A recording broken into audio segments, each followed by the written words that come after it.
Hello class 11th and 12th। I hope आप लोग अब काम करना चालू कर दिया होगा। 3 महीने बचे, आप लोग जानते हो आपके प्री बोर्ड्स में। Please cope up with your syllabus, अपने सिलेबस को कंप्लीट कीजिए। रिवाइज करने का भी टाइम नहीं है आप लोगों के पास। प्लीज़ प्लीज़ प्लीज़ रिक्वेस्ट कर रही हूँ, बहुत अच्छे से मेहनत कीजिएगा। मैं डायरी एंट्री दोबारा से एक्सप्लेन कर रही हूँ और फिर मैं ईमेल्स भी एक्सप्लेन करूँगी। A diary entry is a personal form of writing which keeps a record of important day-to-day events and other activities which are to be carried out. Diary entry एक personal record होता है, लिखने वाला जो होता है personal record होता है। ये हमारी दिन प्रतिदिन की क्रियाओं को लिखने का एक तरीका होता है। People write diaries about what they feel, about the events, happenings around them, or anything unusual. They are free to and frank reactions to a situation. It can be maintained both by both a child or an adult. इसमें जो है diary entry लिखते समय हमें कोई ऐसे grammar का चीज़ें ध्यान में नहीं रखनी होती है। इसमें हम नॉर्मल एक बड़े ही रिलैक्स फॉर्म में लिखते हैं। एक बच्चा भी लिख सकता है, एक एडल्ट भी लिख सकता है। तो बस ये कुछ गाइडलाइंस हैं मैं जो आप लोगों को बताने वाली हूँ डायरी एंट्री लिखते समय। Write the day and date, time on the left hand of the corner, मतलब इस साइड पे। Give a suitable heading to the diary entry. जो भी आप लिख रहे हो, अभी आप देख रहे हो जैसे नीचे सॉल्व एग्जाम्पल है, मैं इसका एक एग्जाम्पल आप लोगों को दिखाऊंगी जो कि आप लिख सकते हो। Subject matter described should be seem to be real, natural, as if you are a part of the situation and what you are writing is your own experience. Write your name at the end. तो मतलब जो भी आप describe कर रहे हो ऐसा लगना चाहिए कि रियल हो और आप उसमें इंक्लूडेड हो उस सिचुएशन में। लास्ट में लिखना है अपना नाम। आप लोग देख सकते हो, ये एक मैंने आप लोगों को, आप लोग देख सकते हो, स्क्रीनशॉट ले सकते हो इसका। A dispute with your best friend over a petty issues leaves you greatly unhappy. Write a diary entry to express your views about it. तो आप देख सकते हो कि पहले हम लोगों ने यहाँ पे साइड में डेट डाली हुई है 28 जुलाई 20XX। आप लोग पूरी डेट 2020 डाल सकते हो। नासिक, फिर उसके बाद आपने कंटेंट लिखा है, लास्ट में आपने अपना नाम लिखना है।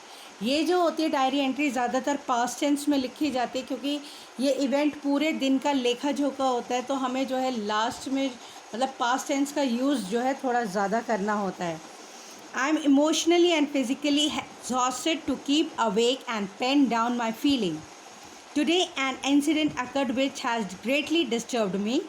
Today's election were held in the class for the post of the class monitor. My best friend also contested along with my other classmates. We were asked to vote for the most suitable contestant in our opinion. At the end of all the votes would be counted and the winner would be the person with the maximum votes.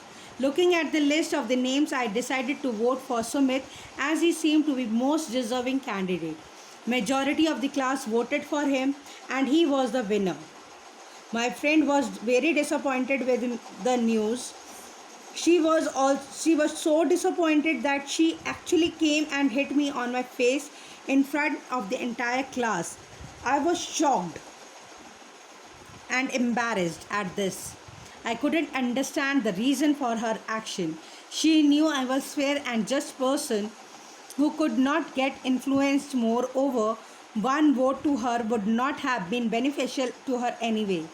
But diary, I think I will quit writing now as there is nothing much that I can do about it unless she apologizes and accepts her mistake. In that case, I am willing to forgive her and carry on with our friendship. शरद। तो ये थी diary entry जिसमें एक मतलब एक दो friends के बीच में लड़ाई हो गई थी मॉनिटरशिप को लेके। मॉनिटरशिप में उसने दूसरे लड़के के लिए जो मोस्ट डिज़र्विंग कैंडिडेट था उसके लिए जो है वोट कर दिया था और अपनी फ्रेंड के लिए नहीं किया था और जिस वजह से उन दोनों में थोड़ा सा डिस्प्यूट हो गया। तो ये डायरी एंट्री आप लोगों ने लिखनी है अपनी अपनी नोटबुक्स में। अब मैं आप लोगों को एक्सप्लेन करने वाली हूँ ईमेल राइटिंग क्या होती है। Emails. Email or electronic mail is an is an electronic way of receiving, sending, and storing an electronic messages. It is basically writing a normal letter and sending it through the post office. The advantage of email over the regular mails are it is almost free, it is delivered instantly, and all types of files can be attached to the messages. It is an inexpensive and convenient and address a message and perhaps an attachment, but no envelope or stamps are required. जैसे email के बारे में आप लोग भली भांति परिचित हो कि ईमेल जो होते हैं, इलेक्ट्रॉनिक मेल जिन्हें हम कहते हैं, वो जो होते हैं कि तुरंत मैसेज भेजना, पाना या स्टोर करना बहुत इजी होते हैं और आजकल के टाइम पे तो बहुत इजी है। इसके लिए कोई हमें एनवेलप स्टैम्प्स वगैरह की रिक्वायरमेंट नहीं पड़ती है और ना ही ये इतने ज़्यादा पैसे खर्च करते हैं। Email address, it has 2 parts, your user ID, usually your name, and the identity of your email services. Subject, a line that describes your message is about.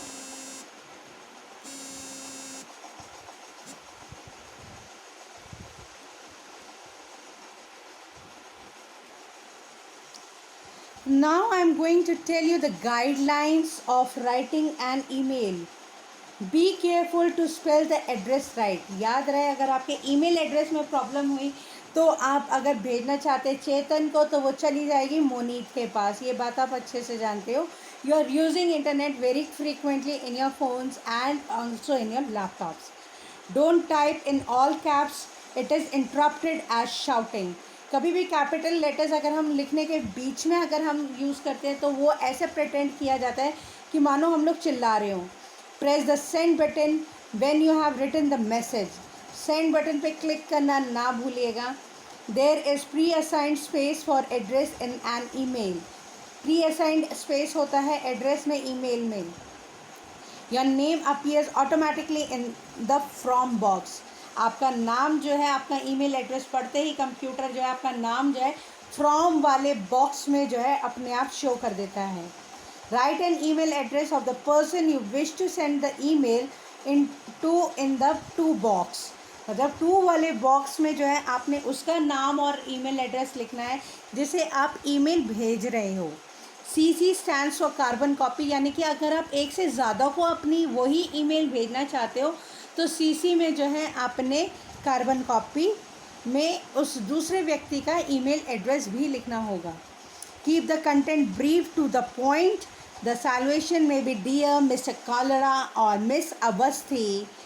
With colleagues और friends the more informal hi Archana, dear Roli. इस तरीके से आप सैल्यूएशन लिख सकते हो. Now as you are looking, I am going to tell you the solved example. First I will read out to you the question. Your uncle is coming from America and he wishes to be a bring you a present of your choice. Write an email to him telling him what you want.